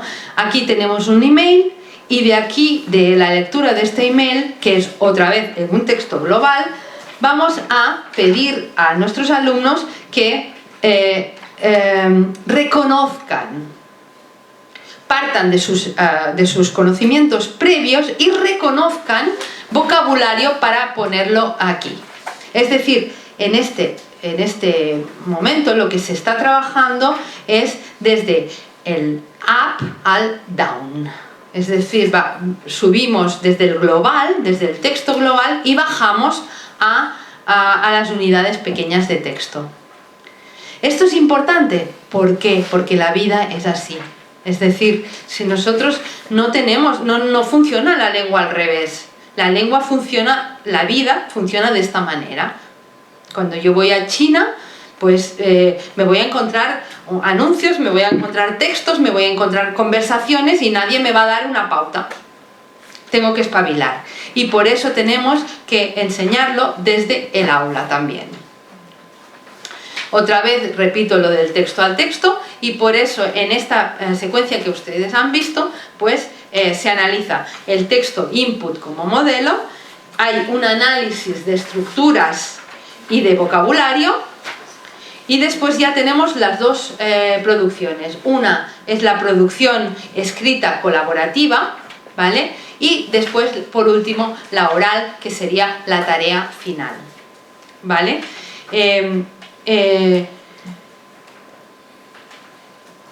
Lo que vengo a deciros es que esta sería el orden, o lo que debería tener una secuencia didáctica. Tendría que partir del texto, ir a textos modelos y surgir con una producción de un texto. ¿Pero qué es una secuencia didáctica? Y ahora lo habéis experimentado, lo han experimentado ahora mismo. ¿Qué es una secuencia didáctica? ¿Qué dirían que es una secuencia didáctica?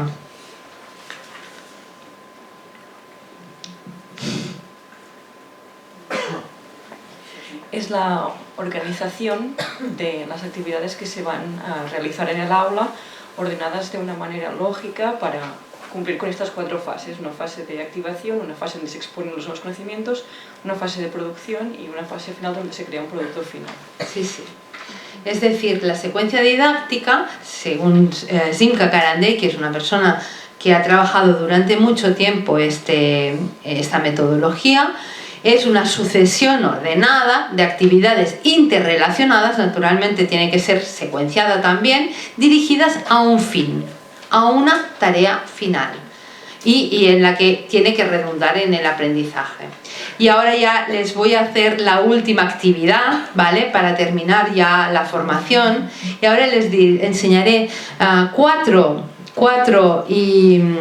actividades, y ustedes pueden decidir cuál de ellas, con todo lo que hemos visto hoy en la formación, creen que puede ser una buena tarea final competencial.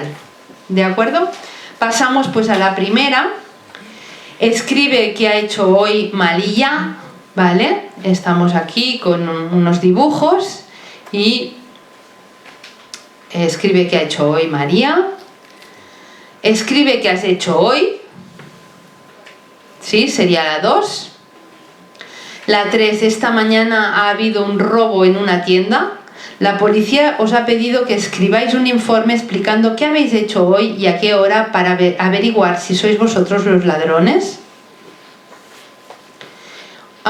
tenemos una cuarta que es, eres un policía y le preguntas a tu compañero qué ha hecho hoy, le explicas a un policía todo lo que has hecho hoy durante el día. Ahí, aquí. ¿Vale? Entonces aquí serían las cuatro. Podéis comentar entre vosotros. Voy pasando la primera. Escribe qué ha hecho hoy Malilla. Y escribe qué has hecho hoy.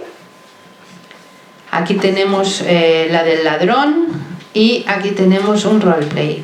¿Cuál de ellas podríamos decir o utilizarla como una tarea final, motivadora y competencial? Sí. Comentad un momento con el compañero y a ver si podéis decir por qué. ¿Sí? Vale. ¿Han escogido alguna de las 4 actividades como tarea final? ¿La 4?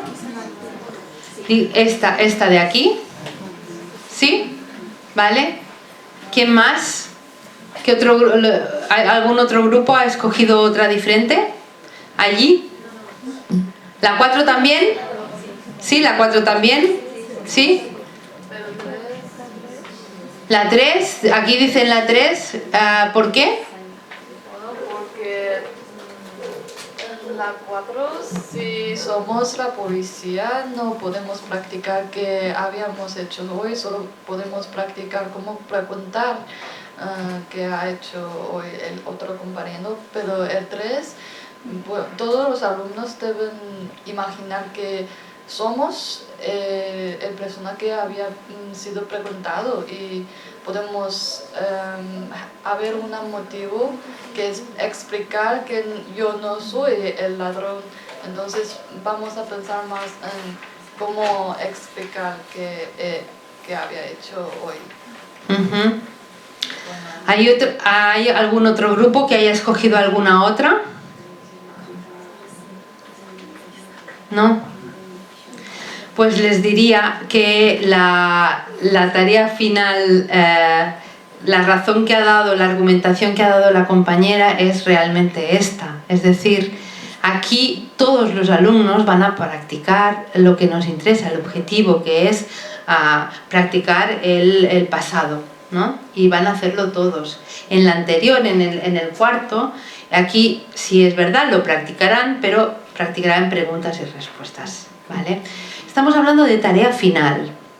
Una tarea final tiene que ser, digamos, la culminación de un aprendizaje, de llegar a conseguir llevar a cabo el objetivo, ¿no?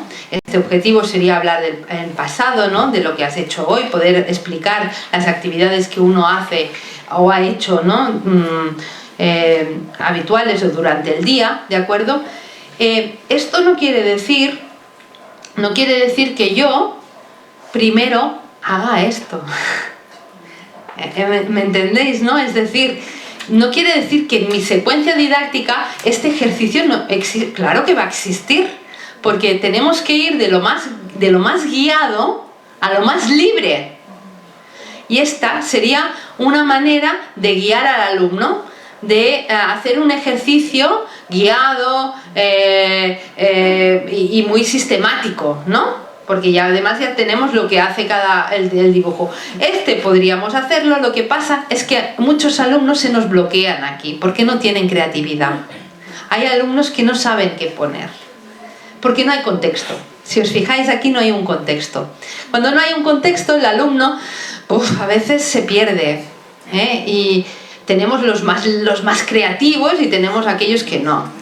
Y también les falta motivación en esa. Exacto, aquí falta motivación. Porque, ¿para qué? ¿No? ¿Para qué voy a escribir esto? A ver, profe, ¿no? Dime, ¿para qué voy a hacer esto? ¿No?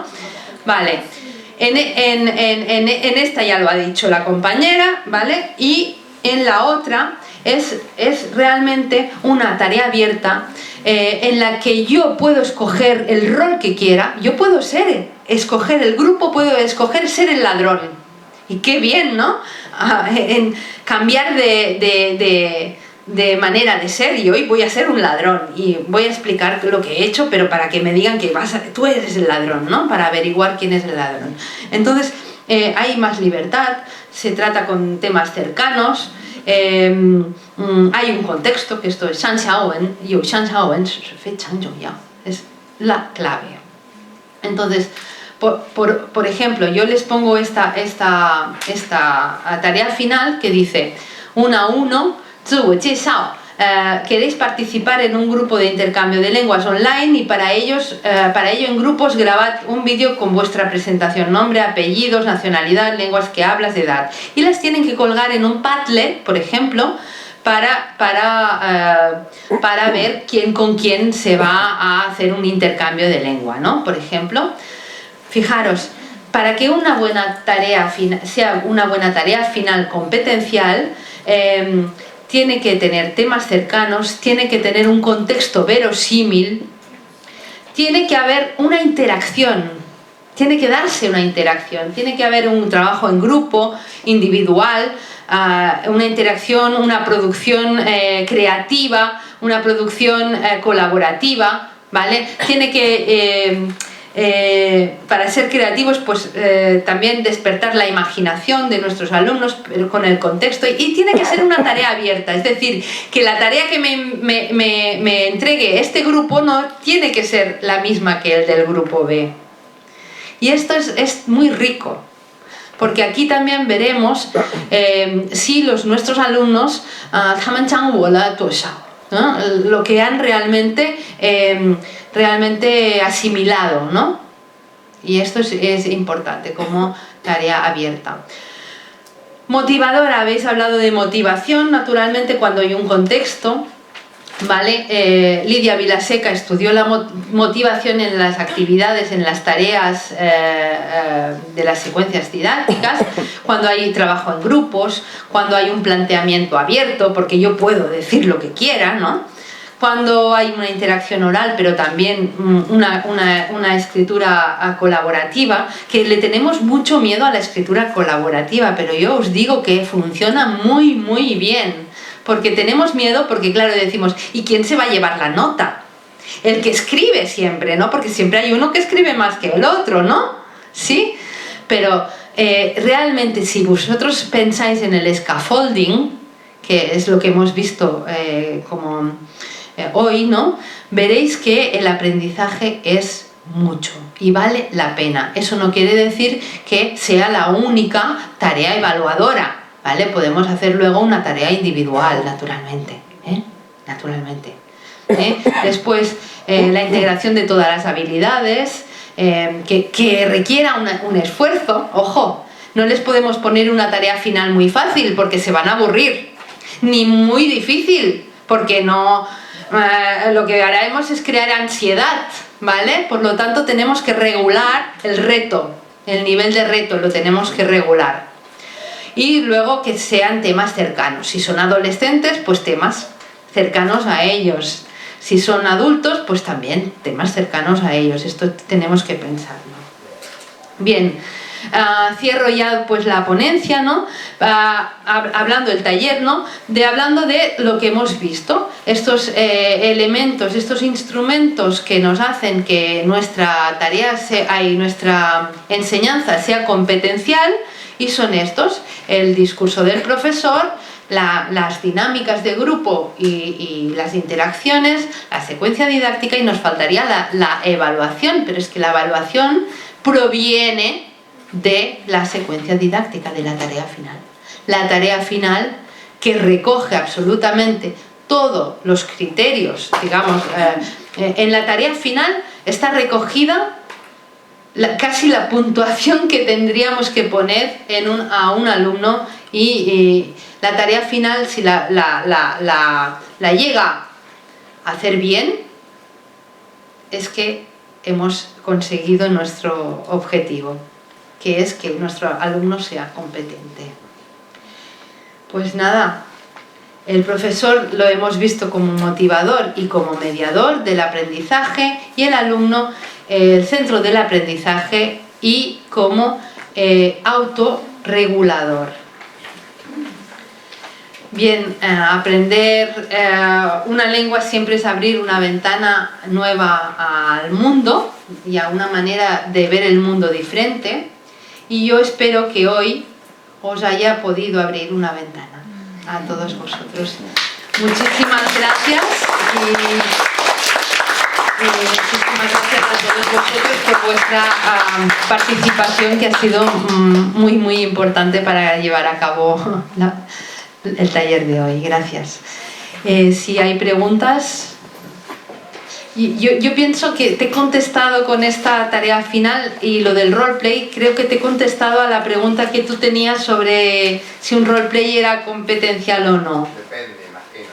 Si hay un contexto... A ver, es que, digamos... Yo lo que sí que hago es, por ejemplo, lo que comentábamos antes de una unidad de Lu. Claro, sí. Si yo sé quién pregunto, no estoy mostrando pues los conocimientos que debería. Entonces normalmente cuando hacemos una actividad de este tipo, dependiendo del caso, pero en este en concreto, trato de que ambos puedan jugar los dos papeles. En el caso del policía, pues sí que intentaría que, si primero has sido el policía, y a mí lo que me interesa es que hables de tu rutina diaria, pues luego que también puedas jugar el segundo rol, que es donde voy a ver tus conocimientos. Sí, pero competencial también significa que tengan que resolver algo. Sí, faltaría un paso más aquí. Un roleplay estaría muy bien como actividad previa, por ejemplo. Entonces, en este sentido no sería no sería la tarea final. Deberían resolver algo. ¿Más preguntas? Sí. Yo tengo una pregunta, que es que ¿cómo utilizar los materiales existentes que hay en chino, digamos, hoy en día en el mercado, y adaptarlos a este tipo de enfoque? Porque claro, hemos hablado de que el texto, que hay que facilitar todo tipo de textos que puedan, bueno, ir dando cápsulas de contenido para que ellos los vayan asimilando, pero claro, con los materiales que tenemos hoy en día, ¿cómo trabajar? Es más difícil, la verdad es que casi ser profesor hoy en día en chino es ser también creador de materiales. Es decir, esto es una realidad. ¿Por qué? Porque no responden muchas veces a las necesidades que tenemos si queremos hacer un enfoque de este tipo, ¿no? Es verdad que sí que podemos encontrar pues, el diálogo, por ejemplo, mismo que he puesto de Xinxiong Hanyu. Yo lo podría utilizar bien como texto de primera, lo podría utilizar. Simplemente a veces es darle la vuelta, ¿no? Es decir, yo utilizo este texto y como modelo, por ejemplo, y de ahí voy sacando lo que me interesa sacar. Es verdad que luego la cantidad de textos no es tan amplia. Y normalmente en libros de texto chinos hay mucho diálogo y poco texto de otro tipo, ¿no? Poco género textual. Hay muy poco género textual. Casi siempre hay una misma tipología, la tipología dialógica. Y eso es lo que nos impide enriquecernos, ¿no? de estos libros. Sí. Deberíamos buscar pues, que los libros de texto tuvieran más tipologías. Sí. Yo tengo una pregunta. Sí. De la pregunta de esta profesora. No podemos negar el papel de los profesores en una clase, ¿no? Pero realmente el libro o un manual de chino se fomenta esta autonomía en la clase. ¿Me pregunta o me lo dice? Yo tengo esta pregunta.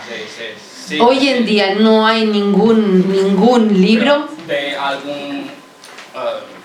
una parte o... Muy poco. Ni el Hanyu, ya lo digo. No. Es decir, no. Muy poco.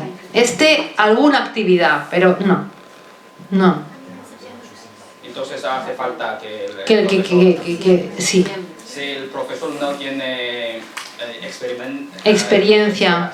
Mirad, si no tenéis experiencia, empezad por el método comunicativo. Es decir, es verdad, si uno no tiene experiencia, es mejor al menos partir de un método que es el comunicativo, pues al menos con esto, ¿vale? Entonces la experiencia se irá, pero si un profesor, a ver, una cosa que es muy importante y que dice siempre una compañera mía es que menos es más. Es decir, no podemos llegar a cambiar todo de golpe. Ni los que tenemos experiencia ni los que no tenemos. No podemos cambiar. Los que no tenéis experiencia como aprendientes, como alumnos. Y esto también nos pesa. También nos pesa detrás la manera de aprender que hemos tenido, ¿no? Entonces, casi os diría, bueno, si no os gustaba cómo aprendisteis, sí que podéis empezar a trabajar de manera comunicativa, porque esto realmente es básico, ¿vale? Y ir cambiando poquito a poco, Cogeros un libro pues más comunicativo, que ahora en el mercado hay, ¿vale? Y entonces pues seguid el libro y ya poco a poco iréis entrando y iréis cambiando. No se puede hacer todo de golpe. Ser profesor es ser una hormiguita, es decir, ir cambiando, ir trabajando, ir adecuando, y no podemos a veces, bueno, un cambio así de enfoque tan grande pues cuesta. Ayo Entima. Pues nada, muchísimas gracias y... Bueno, muchas gracias, Eva.